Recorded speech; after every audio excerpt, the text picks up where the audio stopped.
Okay, we'll get started.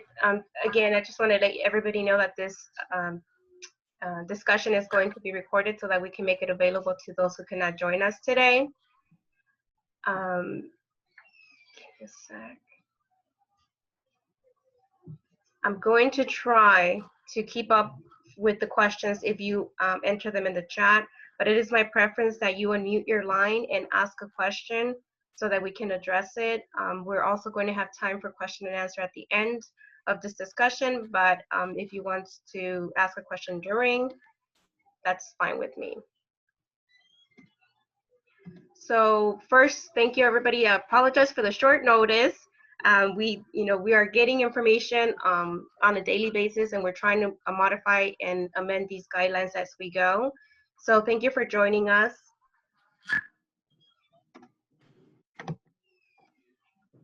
So my name is Maria Hernandez. I am the Associate Director for Procurement and Contracts, and I am responsible for campus procurement and contracts operations, and that includes the student agreements, and I am responsible for ensuring that we follow these guidelines, amend necessary agreements, execute new agreements. And with me today, I have Larry Kimara from Risk Management and John Walsh, our campus counsel.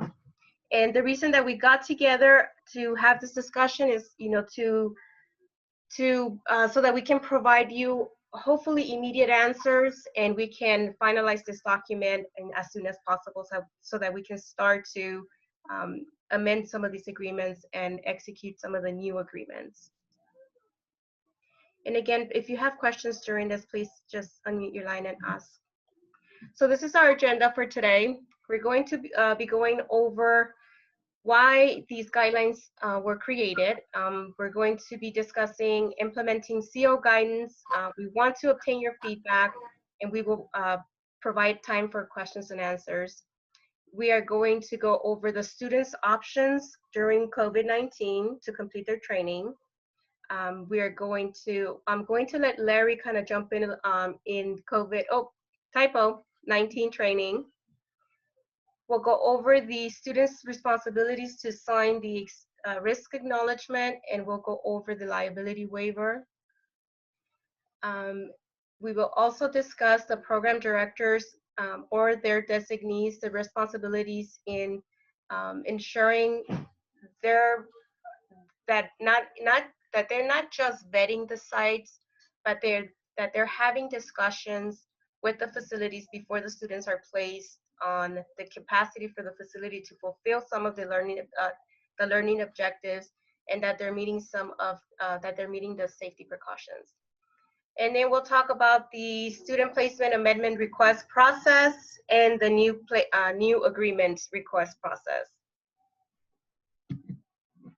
Okay, so first off, I just want to start off by discussing the guidance that we have been receiving from the Chancellor's office. So about early May, we were in a procurement system-wide meeting, and we were informed that there were some guidelines that were floating around to campuses regarding clinical placements. And these guidelines were specific to clinical programs, but it kind of threw us for a loop because this is the first we've heard about it, and it came from the CO. So we went back and forth trying to figure out what level of action the campus was going to take. So communication has been coming out since. The CO also released an amendment language that we are to include in all of our student placements going forward. That came out in June. And then last Thursday, we received further guidance from the CO on students' experiential learning during this pandemic. So as a result of that memo, we compiled our draft guidelines, which we want to finalize. But before we do that, we want to make sure that we speak to all of you so that we can understand from your point of view, what issues, what concerns do you see in us implementing these guidelines as they have been drafted. Again, I do want to let everybody know that this morning I did make another change to the guidelines, and I'll go over that when we discuss the amendment process. So we want to make sure that we take your your feedback and that we consider it in amending our guidelines and finalizing these guidelines as necessary.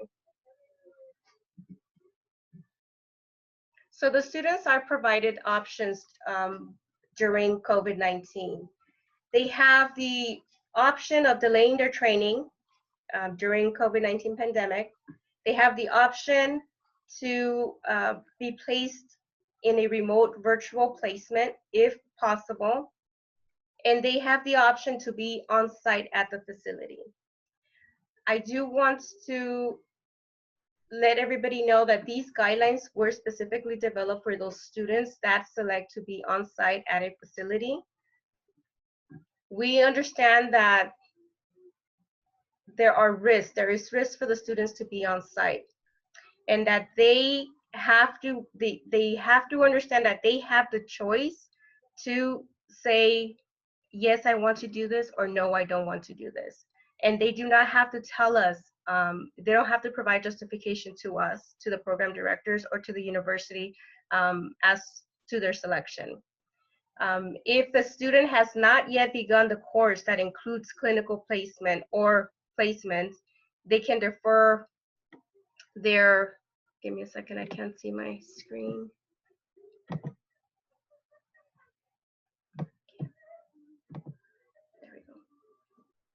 They can defer enrollment into the earliest possible time.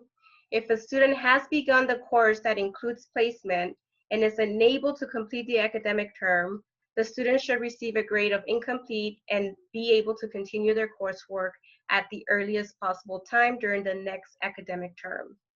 So these are the options that the CO, the guidance that the CO provided to us, and that are included in the guidelines.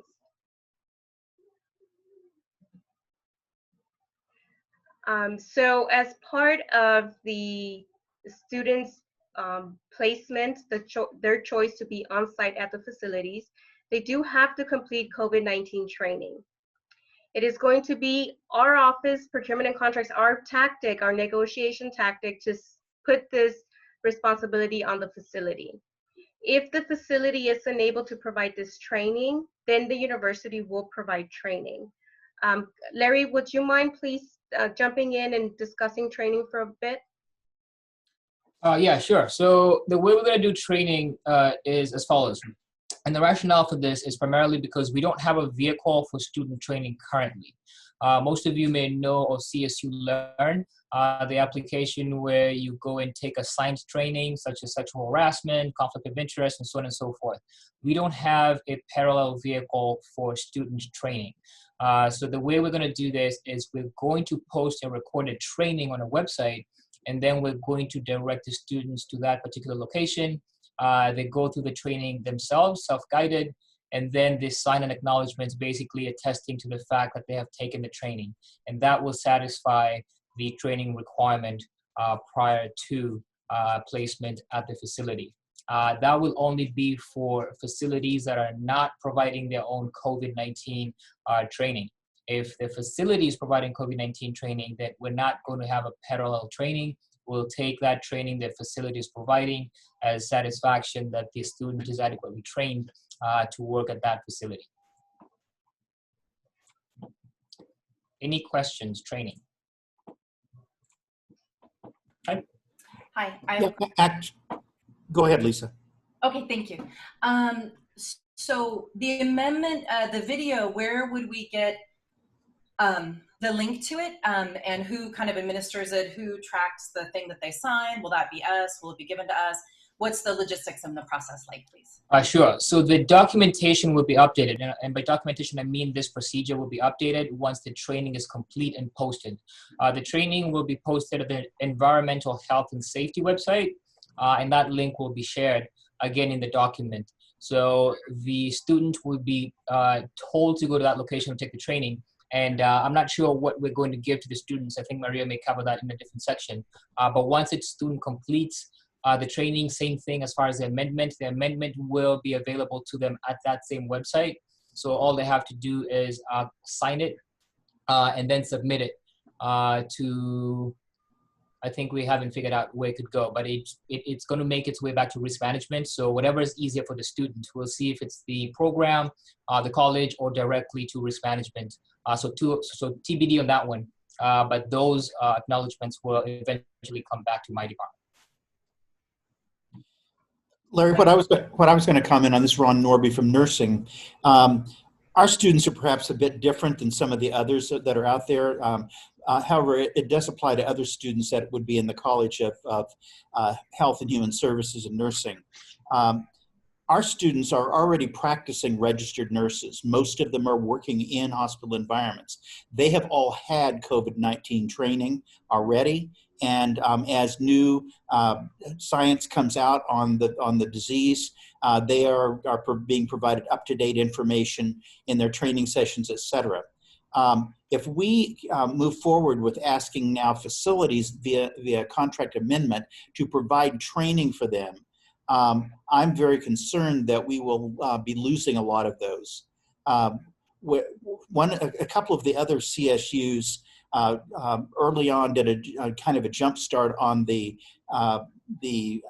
amendment when it first was suggested, and they have gotten major pushback from some of their hospitals, saying that it's insulting to them to be receiving information saying they have to verify that they will do all of the things that they are actually doing and are probably doing them much better than us. And so I just wanted to get that out there on the table, because this is one of the things that every single one of our placements is absolutely key to us in getting our students progressing through to their graduation. And if we are now asking them to sign something that they think is insulting to them, they're going to tell us basically to pound sand and not accept our students like they've done at several other CSUs. So I just wanted to get that on the table as we're moving forward. Certainly, and I'll let Maria address the amendment side of things. But as far as the training, if they have already taken COVID-19 training, and they don't need to take the same training twice. So if the facility can provide us some, collateral, or if we can somehow see what content the training was, if it matches up or is even over what we would put them through, then they don't need to take it again. Right? As long as the whole point of taking training is to ensure the student has adequate information on how to go about conducting themselves in this placement so they don't end up in trouble. It also protects us. If something does happen, we can say that the individual should have had or did have a minimum amount of knowledge with regards to COVID, basic things. So yes, if they have taken training, let's get an understanding of what that training was. And if it's adequate, we'll sign off on that and they don't have to take it again. And we ask the student to provide that for us rather than ask the facility. That's extra workload for the facilities. Well, would the student have it? If they have a record of it, I was saying the facility because I would imagine the facility is keeping a record of the training if they're the ones that are facilitating it. But yeah, if the student has that information, we can get it from them. It doesn't really matter who has it. All right. I agree. So I have a question. So yeah, this is Mitch Chavela. I'm wondering why this slide says we're negotiating with sites. What is it we're negotiating? I mean, is there some quid pro quo we're trying to achieve here? I mean, the Chancellor's Office memo is pretty straightforward that we don't need to amend the agreements. And if what we want to do is just ensure that our students are being trained, I think we can do that pretty easily. Yes, so Mitch, as I mentioned earlier, I made a change to the guidelines this morning. So Okay. and I'll go over that in a little bit, but I'll say it now. If we have a currently established executed agreement, we will not be amending the contract. The students can continue placement, and we don't have to include COVID-19 language. The amendment, so right now, we're saying we're not going to amend it, but we've already received requests directly from the facility wanting to amend the agreement to include COVID-19 language themselves. So, so in that case, we will have to negotiate as to whether we can accept that language or not. So again, so this slide that says the tactic, initially, what we were going to undertake was we were going to amend every single contract, which was going to be Right. almost Yeah. impossible. Right. And so once we got that guidance on Thursday, we said, okay, well, that's great. Now we can now focus on new contracts and include that language and including the training. But what we have seen in the past couple of weeks is the facilities themselves are sending us requests, and we want to amend the language to put those COVID-19 responsibilities on the university. So that's where we're going to have to do a back and forth and negotiate directly with the sites. Okay. All right. So thank you. That helps clarify that. Maria, I have a quick question too. This is Lisa Mastramico. The amended language that went out on June 5th, I never received that. Is there a way that I could get that or get the amended contract or I'm assuming it means the student placement agreement was amended? No, there was an amendment template created to supplement the existing agreements.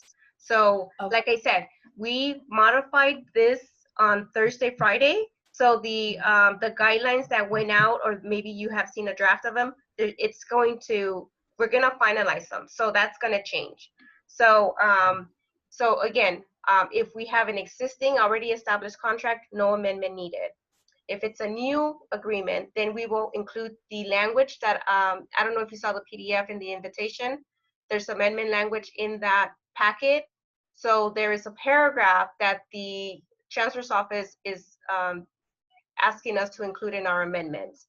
And again, after this call, after we obtain all the feedback, after we finalize that document, everybody's going to get a final copy of the guidelines, which includes all of the exhibits, which are the sample language that, so you know what we are going to be undertaking. So the plan is to amend all templates. The problem is we have a lot of templates. Every single program on campus has their own template because the requirements are different.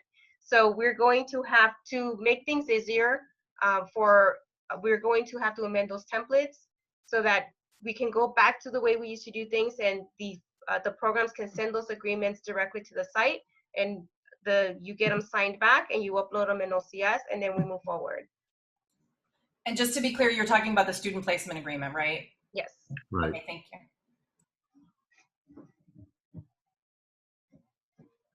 Before I move forward, let me just check some questions on the chat. Okay, can you share the agreement amendment language? Yes, we will revise. We need to revise the guidelines, we need to finalize the guidelines, so that language will be included in the guidelines. Currently fully executed placements do not need to, yes, that's correct. So we're not going to amend any existing contracts. If there are existing contracts fully executed and the site is willing to take our student and the student is signing that acknowledgement and providing, completing the training, then that student can be placed without any further modification to the agreement. And yes, I will send the slides after. We will include them in the Dropbox with this recording. Ron, contracts and MOUs. Contracts and MOUs. I'm not sure I understand your question, Ron. Yeah, I'm just going to clarify, you're saying contracts, but we have MOUs as well. And yeah. I would not want us to have to modify those either. Right. When we say contract, it's like the umbrella of, it's a contract, MOU, yes. Perfect, thanks. Okay.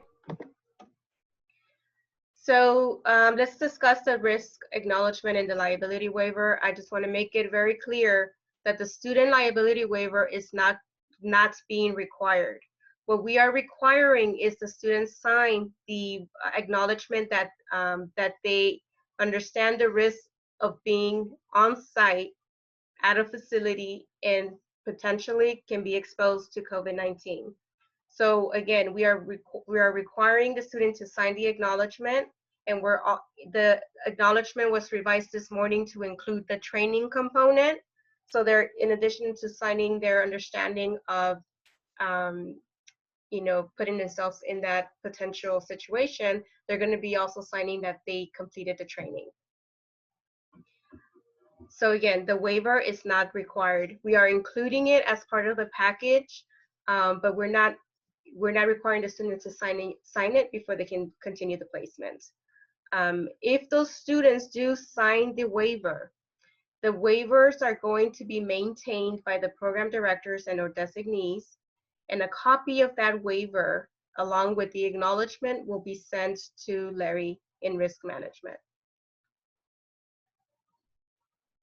Any questions on the acknowledgement and the waiver? Just, do you have the language of that acknowledgement? Yes, so we will provide that once at the conclusion, once we finalize the guidelines. It'll be an exhibit in the package.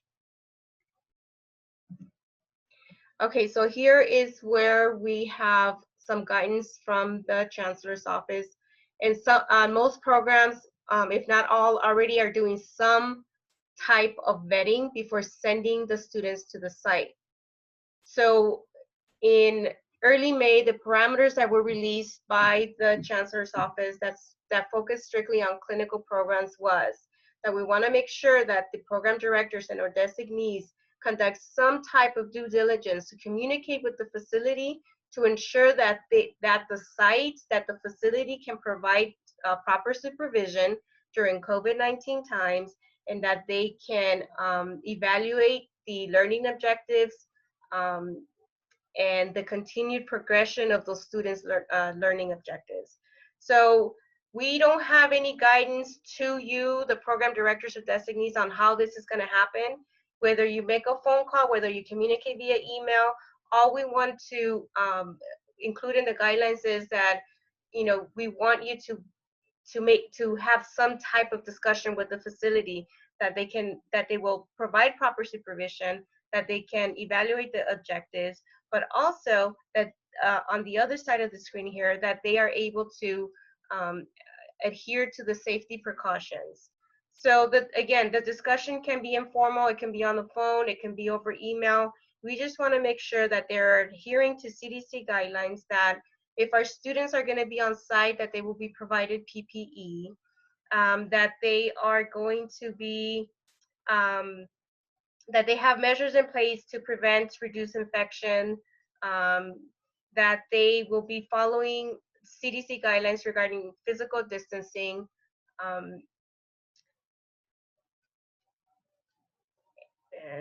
and perform routine environmental training.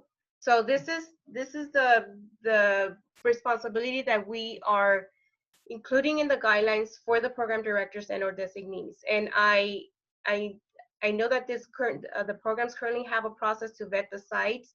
We're just asking that you amend that process and include these two additional discussion points.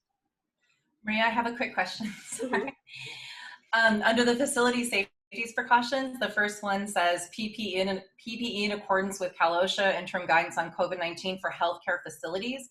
What if it's not a healthcare facility? What would PPE look like? They'd be providing a mask or disinfectant, or do we know at this point? Thank you. I honestly don't know. Larry, would you know that? John? So it would vary on the activity, but right now I can tell you a face covering is a basic PPE that is required pretty much everywhere you go, just due to the county health order. That could change depending on what activity it is. So if it's not clinical, depending on what they're doing in that facility, there may be other PPE equipment that may be required. But right now I can just say probably face covering is the only across the board item that would apply regardless of location. As far as PPE.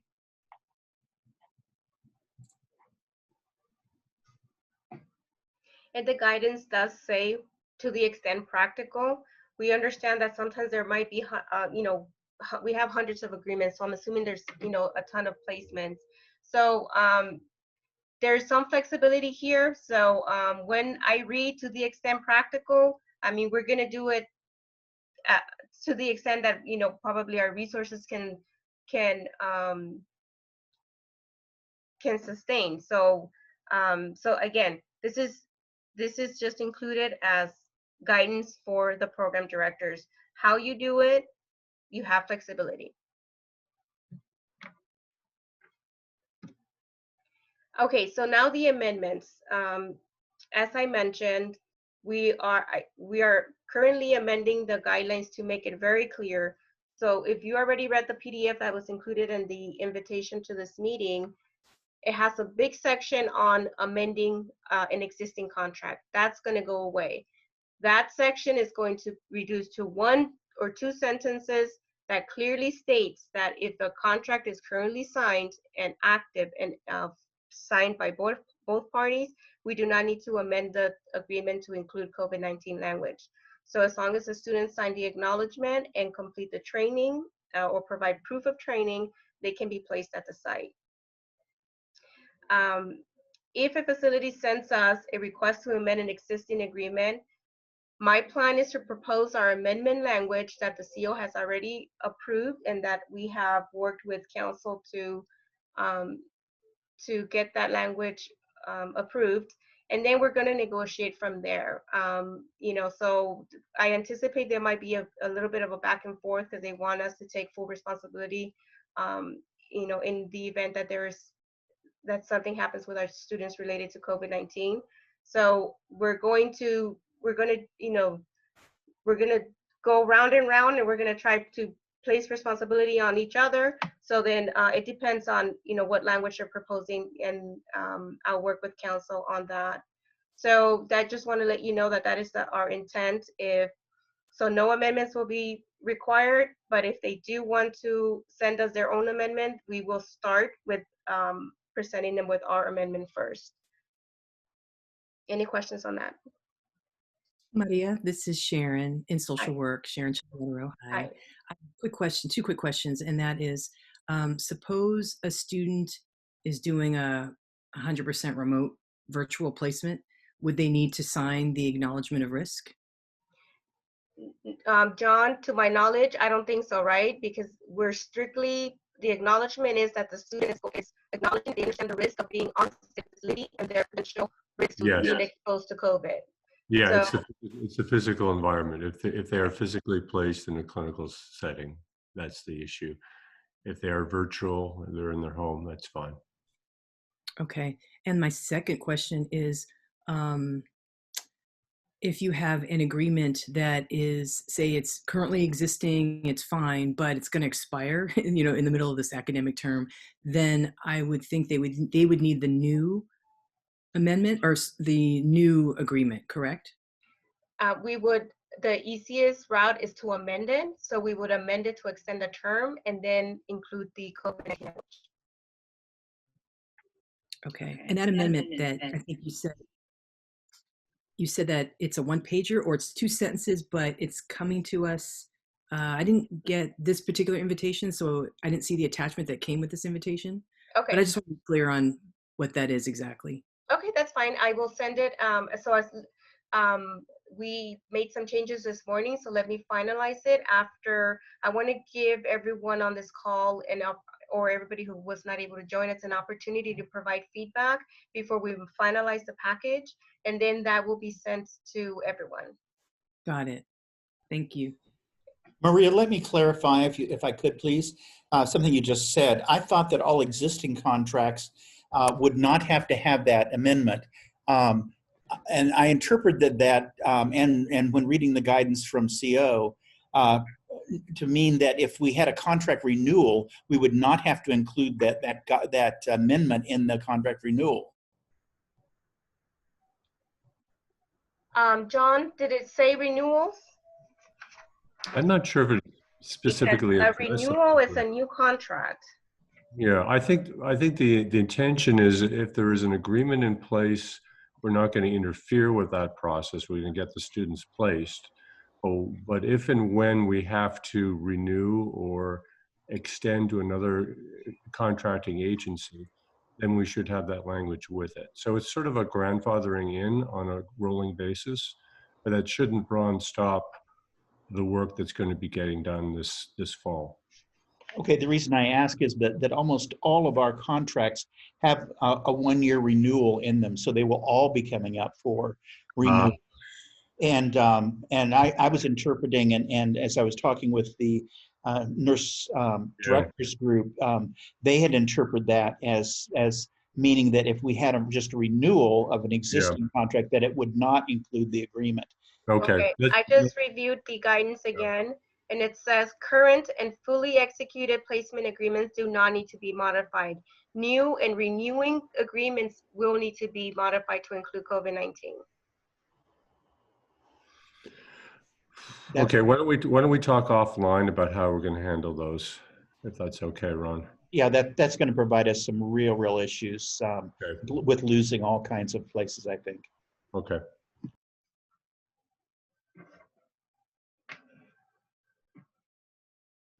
Okay, let me just make a note to take this offline. Okay, so again, so if it's a new agreement request, we will have to amend it to include the proposed CO guidance language. So we have created a process on how to submit new contract requests to our office. And again, all new agreement requests, this includes our standard CSUDH approved templates will need to be amended, or we would have to negotiate to add the COVID-19 language to all of those agreements coming in. And we ask that you route all agreements to our office so that we can ensure that we have a consistent process and that we are communicating directly with the site.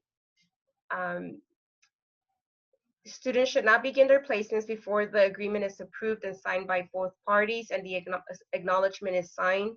And again, the acknowledgement has been revised this morning to include the training component.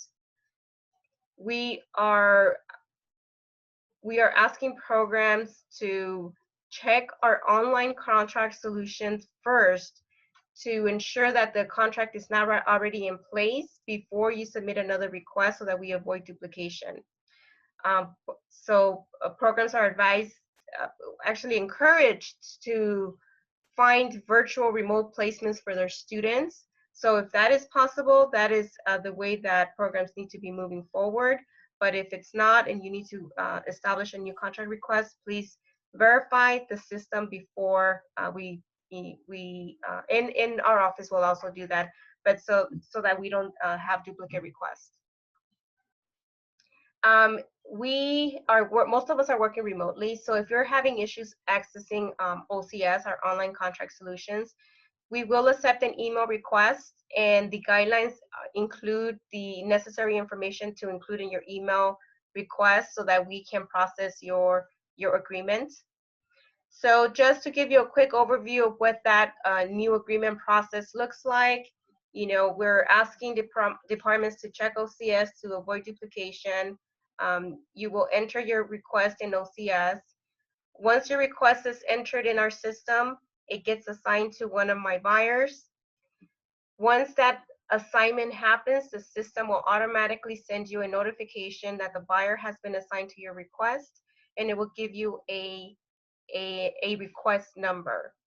So from there, I ask you to communicate directly with the buyer and not with me so that you can check on status or ask other questions directly to that individual assigned to your request. The buyer then will go through an agreement review and negotiation process. So what we typically do when we get the agreement first, we review it, we redline it, meaning we cross out items that we cannot agree to. We replace some language that is not to the best interest of the university with language that has been either pre-approved or specific to a program. Some programs may not be able to comply with, let's say, some of the background check responsibilities, live scan, the health clearance. So we just go through that process to ensure that the agreement is negotiated to the best interest of the university, the students, and that process can take several weeks, sometimes months, and I have some that have taken a year. So it really depends on who we are dealing with, and we go through rounds and rounds of negotiations until we finally agree, and that's when we execute the agreement. So because it is likely that some negotiations take longer than others, we ask that you find a site that we already have an existing contract with and try to place those students there. After we go through our rounds of negotiations and we both agree, we send the agreement we route it for approvals. Typically, it's the site that signs first, and then we get the contract back and we review it to make sure that no changes were made in trying to get the signature from the site. After that verification, then we will sign the agreements, and then the student will sign the acknowledgement, including the confirmation of training, and then they can be placed. So this is our standard student placement process as we are dealing with COVID-19. Any questions on this?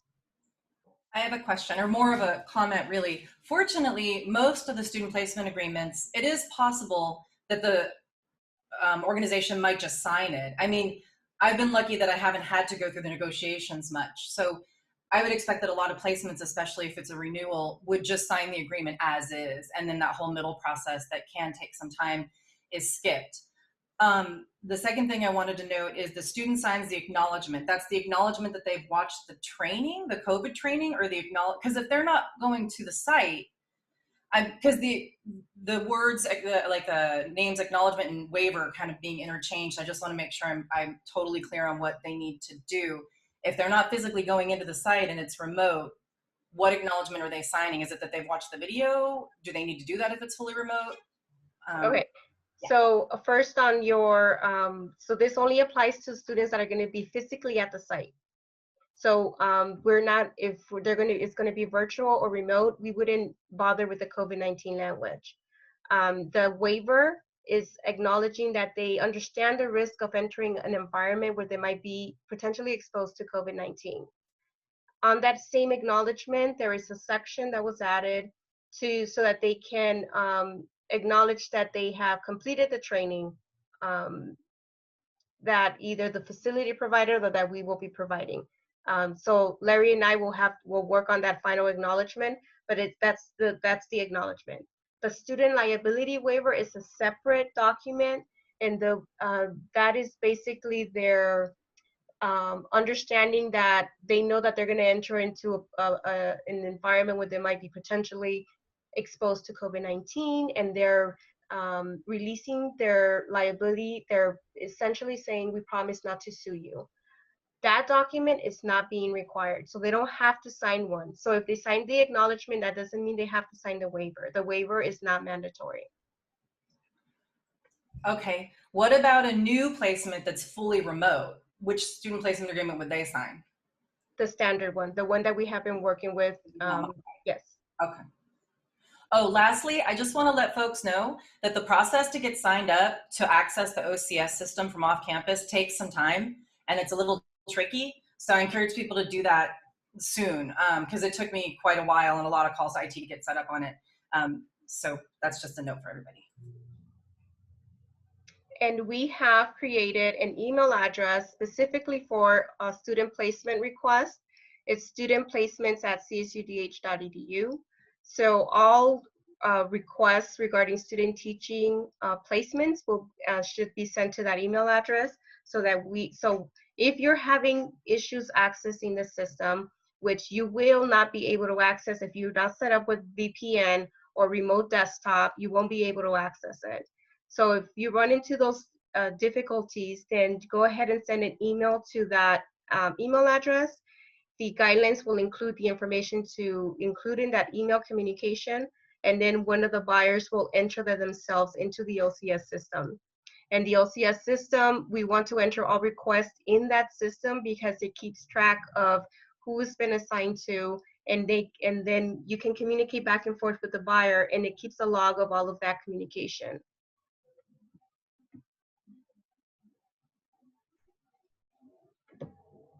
Sorry, I'm just going a little bit back here to see somebody's asking questions through the chat. In 2018, we received a summary document for SafeClip with a certificate of insurance for CSU liability insurance. When will they be available? That was actually sent to me yesterday. So that is available now.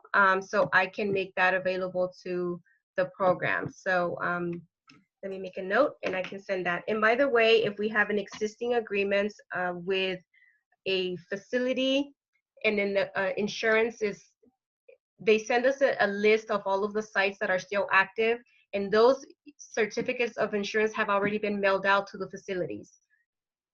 Just so you're aware, we received that notice yesterday, so the certificates have been sent out. Great. So we'll get the certificate of insurance, and will we also get that summary document? Because that summary document is really nice and kind of showing the facilities what the insurance covers. Yes, we will get that out to you. Awesome. Thanks. Maria, this is Sharon again in social work. If an agency wants to be added, onto that, they have that request to add their name onto the insurance. Additional insured, Yeah, I've been emailing them to you, but am I supposed to be adding that as a note to maybe OCS or? No, so when we review the agreement, if they're asking to be added as additional insureds on the policy, then we send that request directly to our insurance company, and then the insurance company sends that directly to the site. So you won't be part of that conversation. Okay, so a simple email to you about them needing to be added would be fine. If you're uploading an agreement and the agreement specifically states that that one of the requirements in signing the contract will be to add the facility as an additional insured, then we will do that. We will add we will submit the request to our insurance company to add them as additional insured. Right, okay.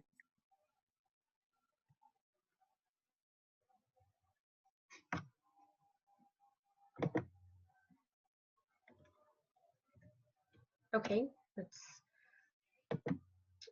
so that is the new agreement. So essentially that is the guidance that we received. That is the only changes that we're making regarding the students' placements during COVID-19. So if you have any questions, can you please unmute yourself and we will do our best to address them. Really fast, before we go to questions, this is Larry. I want to get a sense of what your preference is as far as the training. So there's two items I'm going to need as far as training, right? So I spoke about the proof of training, something like a sign-in sheet, for example. If a student has taken training at the facility, we don't need to train them again. And then the content that they took at the facility, we need to kind of evaluate that to see if it checks all the buttons. So what's the best way that works for you? Should we work directly with you as a program director? Should we work with the facility? I do want to get a sense of this forum, what your preference is, if you have one, and also recognizing that your programs are different. So one preference may not be the same for everyone, but I do want to sound that out. If you do know, if you have ideas now, I'd like to hear them.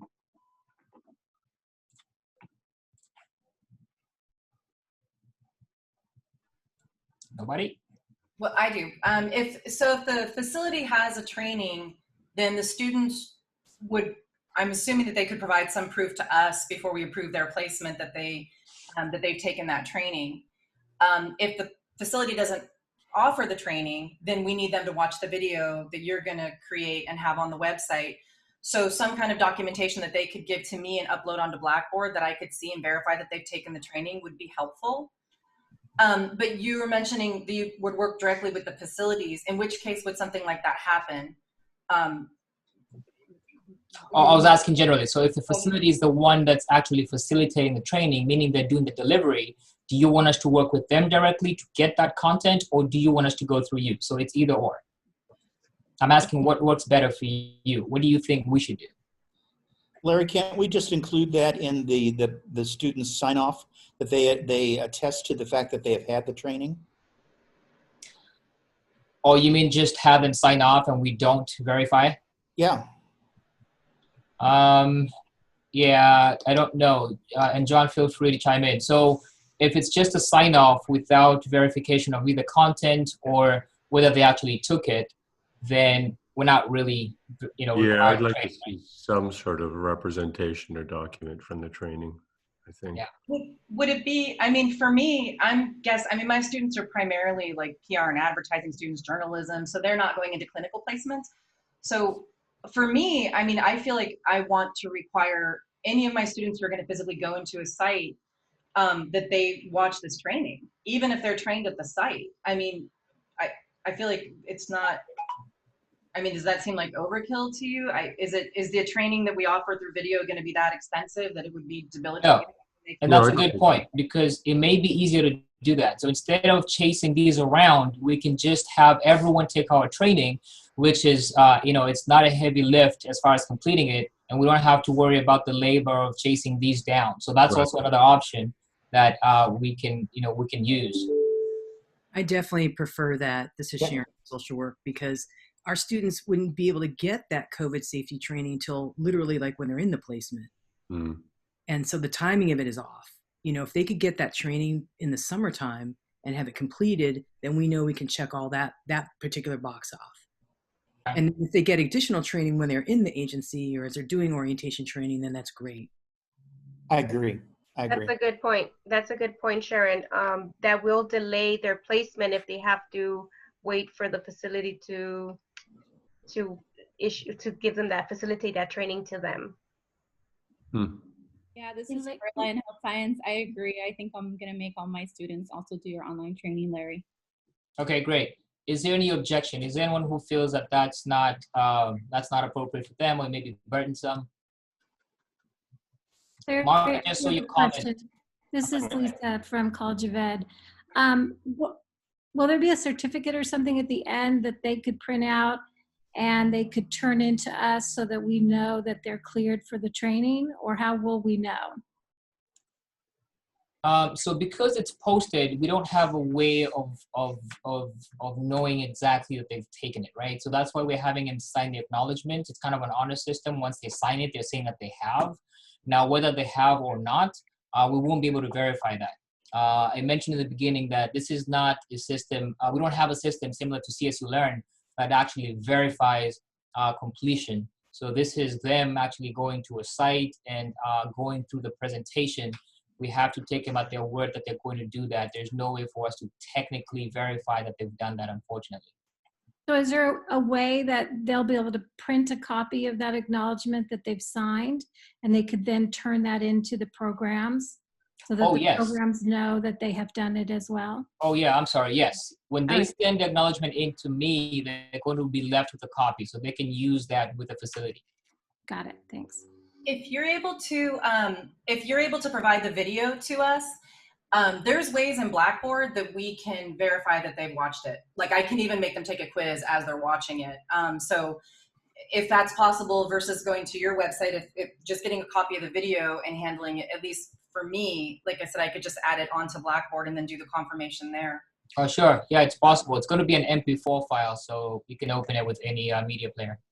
So, this is exactly what we do for HIPAA compliance training for neuro-orthotics and prosthetics and first aid training and a few other ones is, we have them. We've actually used our CSU Learn sites, which have really good training programs on that. And I've shown it to all the students and then had them take a quiz through Blackboard and done that compliance. So it's really easy to kind of, as soon as we get whatever CDC guidelines is going on, and for orthotics and prosthetics, we already have a bunch of modules made up for local facilities that have been going through it. So we'll share that with you if it's good enough for you guys, or if it's, I would assume CSU is going to create one. I mean, they always do. So that's going to be pretty easy to create a CSU one. But yeah, just administering it through Blackboard and doing a quiz will be a great certification right there. Okay, that's great. And that would actually be better. So is Blackboard an option for everyone? Is there anyone that cannot use Blackboard? Okay, I'll take that as a yes. So why don't we do that? Why don't we provide you the actual... Excuse me, Larry. This is about community college teaching. I personally would prefer the first option where students are watching the video, signing an acknowledgement, and sending a copy both to the department and presenting it at the site if they're doing it face-to-face. Okay, so we'll do both then. Those who want to use Blackboard, you'll have access to the video, but we'll still have the training posted for those who want to go that route. That'd be great. Could we include that attestation statement in that training as well and kill two birds with one stone? So they're testing the fact that they've had the training, but also that if they're going into a clinical environment, that they're aware of the risks. Because it's basically the same thing. Right. Except that those, yeah, actually now we've made the decision to do the training for everyone. Yeah, we can have that as a slide, and all they do is print that out, sign it, and they've done both things there in one time. Yeah. Yeah. Good idea. Thanks, Ron. Yeah, thanks, Larry. That is a good idea. Yeah. Okay. So that's it for me as far as training. If there are no questions on actual training. I have one more question. It's more of a clarification, and I apologize if some of this is redundant. I just want to make sure that I understand Sure. how to be responsible in placing students. So if it's a virtual only placement, remote, they're not going into any office. We just have, if it's a new placement, we have them sign the regular student placement agreement. If we already have an existing agreement, the student's good to go, except for like our internal departmental paperwork. They don't sign any waivers. They don't have to watch the video because they're not going physically into an office, right? So no training or anything like that? That is Standard correct. process. Standard process, Lisa. Yes. Okay, and then for on-site, if they are going to physically go into an office, or wherever, we need to, if it's a radically different situation, we need to, if we already have a student placement agreement on file, and it's relatively the same, the student's just going in this COVID time, we can use the old SPA. If it's changed a lot, new SPA, or certainly if it's a new placement. Students also have to sign the acknowledgement that they've received the training, that we've just confirmed that some of us are going to do internally with the video, some of us are going to use the link, and we'll verify that on our own. And that they should sign the waiver, but they don't have to? No. Okay. They don't have, no. So they will sign the acknowledgement and complete the training, but the waiver is not being required.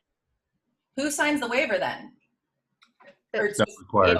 It'll be the student on site, but we're not making it mandatory. So we can provide them the waiver, but they don't have to sign it. Okay.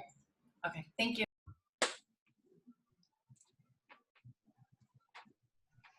All right. Thanks, Maria. Okay, so we have to go back and make a couple of changes to the guidelines around amendments, training, and the acknowledgement, and then we will release the packet to all the programs so that everybody is on the same page.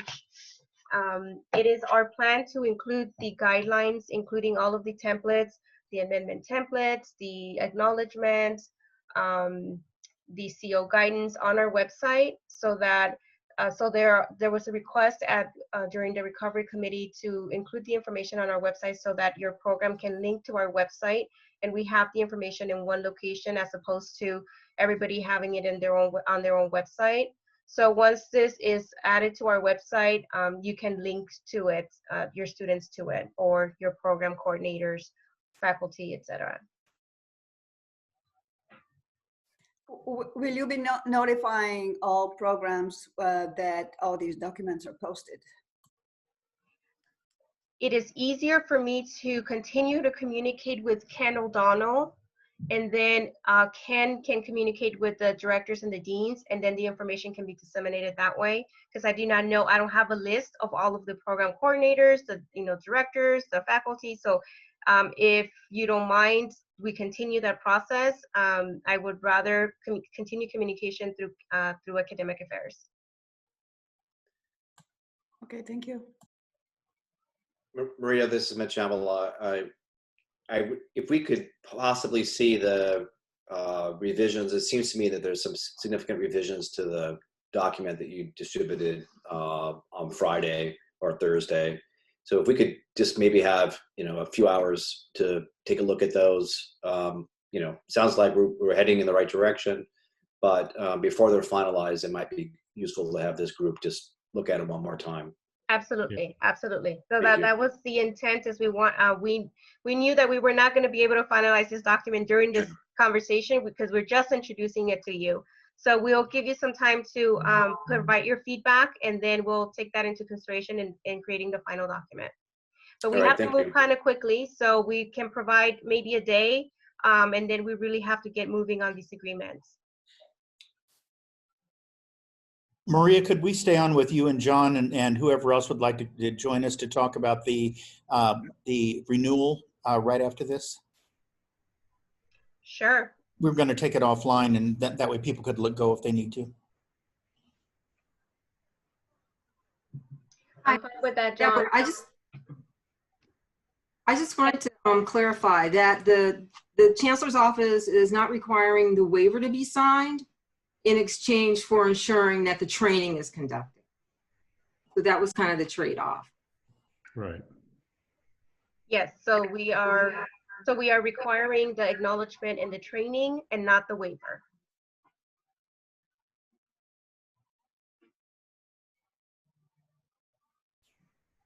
Okay, so we can continue on. It looks like everybody wants to know about the renewal process. So again, Ron, as I'm interpreting the CO guidance, to me it's quite clear and very, very direct, and it says that current and fully executed student placements do not need to be modified. New and renewing contracts do need to be modified to include the COVID-19 language. It's the way I read that is new and renewing university agency agreements can include the addition of the following language to their agreement template, provided the partner agrees. Yes, so if you keep going to the very end of that, the second page of that document, I think that is relating to the possibility that the partner may not agree to the language, and then they're giving us a flexibility whether we want to continue with the placement if we cannot come into an agreement with them accepting that CO specific language. Yeah, that's the language that if the placement is enough importance to the mission, et cetera, that piece of it is in there. Yeah. So it gives us a little bit of flexibility. So if we are negotiating a contract with a site where a significant number of students are going to be placed and we cannot come to an agreement on this COVID-19 language, then I will have to work with council and say, okay, should we eliminate the COVID-19 language so that we can let this group of students continue their placement? So I really think it's going to have to be a case-by-case basis. I really do. Okay. What the problem that I think that we'll be facing is that those places that have already tried to put that amendment in have been getting some really, really negative feedback from some of their facilities. And in fact, I know for a fact that Fullerton has lost some of their placements because of the language. Because if you read it, it says that the facility is aware and informed about the hazards currently known to be associated with the virus, et cetera, that they are familiar with the CDC and all that kind of thing. I mean, these are hospitals. They live by CDC guidelines and all of that. And so it's kind of a slap in the face a little bit, saying we want to make sure that you're aware of your responsibilities is the way they interpret that. And I'm just concerned that if we start asking people to include that for renewals, that we will have some places that basically just say, I don't have to do this with other schools, so forget it. Take your students elsewhere. And right now we are literally begging and pleading at every site we can to get our students back in, because quite frankly, there are no other options for them. We've exhausted all of the non-clinical placement options that we can through simulation and those kinds of things. But we have a board of nursing that has a limit on the number of non-direct clinical hours. For our nurse practitioners, they have to have at least 500 hours in their program in order to be able to graduate. And so we really desperately need those clinical sites, and we're comfortable knowing that they're dealing with this every day out there, that they know how to take care of these patients.